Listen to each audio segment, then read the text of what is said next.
back. So happy to be here. Yes, we're always in sync. We never talk about what we're going to wear, and here we are both wearing sweatshirts. Cozy today. We both felt like, oh. It is so weird because normally you're wearing bright colors, and I'm trying to wear bright colors, and today I was like, I'm going to represent being a grandma. Oh, I love that. And I'm going to wear my favorite color. Yeah. What's your favorite color, Michelle? Oh, you got me stuck there. Do you like every color? I like the color blue. Oh, we have our same cups. Yeah. So Michelle has a really fun idea for today. I'm so excited about it. I walked in, I'm like, what are we going to talk about today? And she said, well, wouldn't it be fun if we asked each other questions to learn more about each other and also for all of y'all to learn more about us? And I'm like, oh, cool. I always go with the flow because you are like literally so much fun to do. Some of the strongest comments that we get from social media about the two of us is that we're cute. Does that mean cute? I think we're so cute. I hope it's cute because we're cute and funny, not because we're stupid. Oh, you guys, those cute older ladies. Are they saying it like that? So I don't know, but I'm looking at myself on the camera, and this sweatsuit is a comfort sweatsuit. Yeah. Okay, but it has matching pants, and I put it on. Oh, and you thought talk about cute. I thought it was so cute. And I showed my boyfriend Tom, and he's like, well, if you're going for like old grandma in the nursing home with the cute matching jumpsuit, you nailed it. And what's wrong with that? Absolutely nothing. But that wasn't my goal. That was, you wanted to be put together. I wanted to be cute. Like I think when I say cute, I want to feel sexy and cute. And then we ended up wearing the same leggings. I don't know. I guess maybe that's what I was thinking. They're all positive no matter what. I mean, it's nice that people are watching our stuff. Yeah, and I think it makes them feel happy. And they think we're funny. Do you think we're funny? I think you're funny. I think I'm not funny. I try to be funny and everyone looks at me like, you just make me laugh. It's just, how that you have that friend that you're, like if you're in class and everybody's quiet and you're supposed to be quiet and then they look over at you and you get the giggles. Yes. You're that was funny. It's not a funny, like I'm laughing at you. So who needs the icebreaker questions? Because I like them. Okay. I like them because we'll come back to that topic. Okay. While I am looking this up, you can answer this question. Okay. Would you rather be would you rather be a lemon or a lime? A lemon or a lime? Why? Oh. I don't know why they asked that. That's funny. I think I would rather be a lemon because lemons are like bright and happy. They make you think cheerful. And they are a little sour, right? Sometimes they're a little sour, but they like make you think of sunshine, and you put them in your drinks and they feel happy. Limes, I think of margaritas. If I had to choose, now that I know what the meaning behind it could be, I'm going to choose a lemon. Are you a morning person or a night person? I am just happy to be a live person. So I'm happy whether it's morning or night, I'm here. Same. All right. That's kind of how I am too. I love the mornings. I love standing outside. I think the biggest thing I just recently read, and I don't have a lot of scientific backing on it, but they say like I wear glasses, so you got to take your glasses off, but have your feet on the earth. If you look towards the sun, obviously not right at the sun, you don't want to burn your eyes, towards a planet or the sun, it downloads even more wonderful energy for your day. So I've been trying to work on that too. Okay. Any way I can make my day better, I'm in. Okay, so in the morning, if I go outside, stand on the ground. That's called grounding. Earthing. Okay, earthing. I'm going to do earthing, and then I'm going to look at the sun, but not at it. Yes, I look straight at it, and my eyes are completely fine. Well, mine is that I wear glasses, but I've worn glasses since I was little. Really? Yes. Do you know what earthing is and grounding? Probably. No. I never, only through you. My entire life, I have walked barefoot. Yeah, that's why. I could walk barefoot on rocks and glass. I just always have done that. Because we were made as humans to have our feet on the earth. First one. If you got to choose your name, what would it be and why? I love my name. Aww. I don't know. What would you do? We're so indecisive. I like my name too. I really like my name, Mickey. You like to be called Mickey. Yeah, I do. I know that the people that call me Mickey know me. Okay. That's cool. And you like that? Yeah, Yeah. it's my dad's name was Mike, so I was always Mickey. Oh, I love that. Okay, do you have a secret talent? I don't want to know what your secret talent is. Do you have a secret talent? Yes. It's a secret.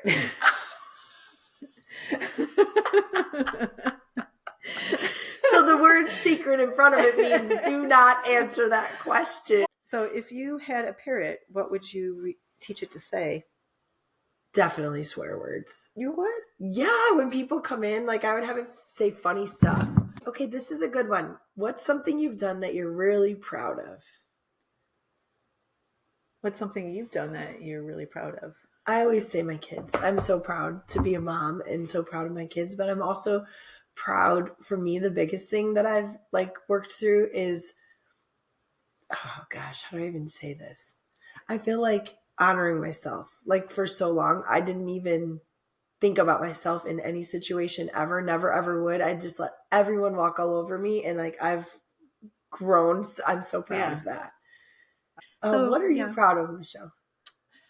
I am proud to be alive. I did not think I would live past 30. And to survive all the things that you survived, or to grow through? I don't know. I can never explain that. Like I was shocked when I woke up on my 30th birthday, because it wasn't like I ever felt like life was too hard or as suicidal or anything like that. It's just that growing up, it just my life and the way that I was treated as a child, it didn't matter. And there was no planning. Like no one ever talked to me about education or about getting married and having kids. I just thought I would live life until I died. And it just didn't seem like I didn't have hope. And up to the time that I was 30 years old, I looked for hope in other people. When I woke up on my 30th birthday, and I was like, oh my God, I have to start thinking that I'm going to live. And so at that point on, I was proud of myself that I put one foot in front of the other, and I went on and finished my high school diploma. I went and got my college degree, and I did those things for me. And inadvertently, by doing those things, I hope I taught my children the things that I never learned, was to do things for yourself and to grow and to keep growing and to feel like there's more to life. And that was pivotal, because then it changed my whole life and everything I did. Your whole viewpoint, your whole mindset shifted. Yeah, for sure. So I'm so proud of myself, and I'm so grateful all the time. I'm everything that I wish my parents would have put into me. Isn't that amazing? It's weird. You probably are everything that they are so proud of too. I don't know, because my dad, before he died, said that, but you know what, my mom, But she's in heaven now, both of them, don't you think? Yeah. So that they're. But it's cool, because I think on my 30th birthday, the umbilical cord was cut. Like every failure that was happening in my life, I would put it back onto that connection with my parents. If it wasn't for this, then this wouldn't be happening. If it wasn't for this wouldn't be happening. Finally, on my 30th birthday, I said, every failure, everything that's happening, everything that's good, I'm going to be able to celebrate, because I created it, not my parents. How do we help other people do that? Because that's freedom. Yeah. You're in control. Like before, it was like, do you know what I'm saying? Like that is such a... I don't know. I guess I never said it out loud, so I don't know. You literally freed yourself from your own mindset. Yeah. And shifted it to know you're accountable for everything. I was accountable for every and failure. Anything. And it took a long time to sit there and beat myself up. I had to go through that too. I was like, oh my gosh, I had to wake up and go, my parents weren't in charge of what was happening with me and my children. And they weren't in charge of, like all of the things. I had to sit there and just I had to feel it and go, Michelle, you really fucked that up. It was you. And now you're going to take accountability at that time. It's just cool. It's just a nice. Yeah. And they know it's possible. Yeah. Because I feel like a lot of times when you're in that, you don't even, it's like you don't know what you don't know. Right. So you didn't even know before you were 30 that it was even possible to think a different way. No, So I don't think any of us do. But you know what? It's not just Michelle and my packaging. I think when I read social media's comments and things like that, I think we're living through an entire um, movement of people that haven't cut the umbilical cord. They blame the generation before them for all their problems or anything. So they believe that retaliation and holding other people accountable instead of themselves is the way to go. Even past 30, it just is shocking to me. 30 was your magic number. Yeah. So other people might have you never could know. be 99. But unfortunately, sometimes people die before they reach their magical number and they just die miserable. Yeah. Do you think so? There's like this thing called dehumanization, at least in like what I believe in. Like when you hit the low points in your life, you have the ability now you have nothing but yourself. Right. Like you are at the rock bottom and it's like only other option is to look at myself. Right. Is that kind of how that was or not for you? Because it was so different. It was that. So proud of how I dug myself out of that because hit 30 but then there was that incredible depression that then came after that, and I'm like, there were days I felt like I couldn't get out of bed and I wasn't going to survive how shitty I felt. It was really rough and dark, scary, and I would just keep pulling myself out of it because in my case I had these little kids looking up at me, and I just saw hope and joy in their eyes. And I'm like, I can't do this to them. Even though I didn't feel it. We were kind of talking about that before you started the podcast. Sometimes you fake it till you make it. So I didn't a lot of times, right? Really, but I did it because my love for them was so great. Yeah. I just felt just so blessed to have these little people that God trusted me with. And I wanted to do the best I could. Everybody has to have a driver. I think, thank God we have them. Yeah. Do you know what I mean? Driver? I know it's your kids. My kids for sure. Yeah. I think I don't know. I guess I'm not really sure where my moment was of the shift. Yeah. I feel like I've had a few, but nothing like as impactful as like what you said. I feel like I've had some small ones, but the hope that you're talking about, the bridges of hope that get us through, it's like sometimes they're not even, I don't know, it's just something to hold on to. And it pulls us to the next thing so that we can make it through. I mean, right. I love the visual of a bridge of hope in front of us. Like when I hear my son is going through a breakup, and when he gets one little light of like positivity, he holds on to that, and it's like, okay. So that's what you taught your kids. Yeah, it's a bridge of hope. Finding, like in the darkness, just look. If you look hard enough, you will find it. It never fails you. There's always going to be another solution. Yeah, I'm like you in that. There's not one way to do. You keep going. And, and I think sometimes for some of my kids, I'm a little too strong. I'm a little strong for them. And so it's like, it overwhelms them. I'm like, they just want to sit and, they want their 30 years. I want they have to do it quicker. I have to stuff everything that I learned in them at 10, 12, 15, 30. And I see that's overwhelming because I don't want them to feel the loneliness or the pain that I felt. So I'm inadvertently hurting them while I'm trying to protect them. I'm like, take all the knowledge I know in my 30 years instead of just allowing them to experience it and let them.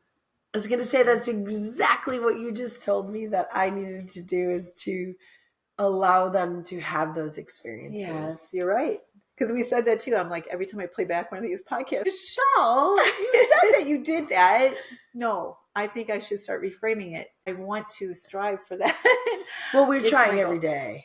Right? I'm growing. Yeah. But I definitely need to sit on my hands more and get a tape from my mouth and let my kids have their blunders, the strength in them that you yourself had. and stop trying to protect them from all the things you went through. Because that really is who it built you. It built me. It built you. And into I'm this. proud. And I have a great self-esteem because I did it for myself. I think we need another lighthearted question. We killed that one. Don't you think? Okay. Who has had the biggest influence on your life and why? You first. Oh, mine's so easy. It's my mom. Aww. It's so easy. And honestly, almost everybody that meets her could say almost the same thing because she literally did what you're talking about. Yeah. But she emulated all of those tools. Okay. And all of those things all of the time. And like peace and joy and connection. And she always took time to think. I don't know. Did your siblings all have the same experience? No. But me and my mom were connected in a way that I saw her light and I saw her pain and I observed her so much that I felt so connected that I wanted to learn. That is pretty profound what you just said. What's that? It was you had the ability to see her light. Mm-hmm. That's what's special in you, that you can see the diamond in the rough where maybe somebody else is like, why waste your time? Or that person isn't. Well, I think that's my gift I came here with. I really do, because I love everyone and I see their potential to the fault of me. Always, but I don't care. Like, I know I need to care. I'm working on that. I don't know. That's pretty good. And if that was easy for you, so I'm going to ask you to who's your second person that influenced you, just to put you on the spot. Ooh, that's really hard. I'm trying to think if there's somebody in my life, and I'm trying to see if it would get me. I think right away my spirit's like, well, Alana, my oldest daughter, because she literally made me an adult. Yeah. Like sometimes she's more of an adult than I am. Yeah. You know, like she'll be like, Mom, you have to do that. And I was like, I don't really want to. You know, like responsibility wise, or she'll be like, I packed Kaya's, I don't know. So like, colors are hard. There's not one color. And people that have influenced us depending on. Do you have 1,000 people that have influenced you? I have 1,000 people that have influenced me. I feel like I let everybody leave a piece of themselves with me so I can learn from them. I love that. I whether it's good or bad, I always am influenced in, I don't know. I think, so talking about my daughter, Alana, she would say when my mom died that she's like, Mom, no one's going to forget her. Because I'm always worried someone's going to forget something about her. Not always worried, but it's like one of those things because she's so powerful to me. And she goes, no, Grandma shattered into 1,000 pieces and a little piece of her is in everyone and they will share that with you. That is the sweetest way to say that. So you'll see her or you'll see your parents or whoever you really lost that's close in other people. So that wins. It's kind of like you saying you get a little piece from everyone. It's the same thing. And you're creating your inspiration, your whatever, from a little bit of everyone. When someone shares a bit of themselves with me, I feel honored. Okay, so there's a movie. Have you seen The Shack? Yes. It's a Christian movie. It is. I read the book, actually. Oh, the book's supposedly better. I should have read the book first. That book, I have the goosebumps, or the movie, the book, made me understand something for me. And it's kind of like what you said. The lady that is playing like God or like is whatever, I don't know how to say that, a version of God. She's talking to the gentleman and he's like, why are you asking me this if you're all knowing? Oh. Why are you asking me how my daughter is? You already know. And she goes, but I don't know how it is through your eyes. Aww. And I was like, oh my God, that's it. That's why, right? That is it for me. I love to hear, and I don't know, I'm so moved by people. And you want to hear how they feel through their eyes, how they experience others, how they experience their kids, how your kids experience others.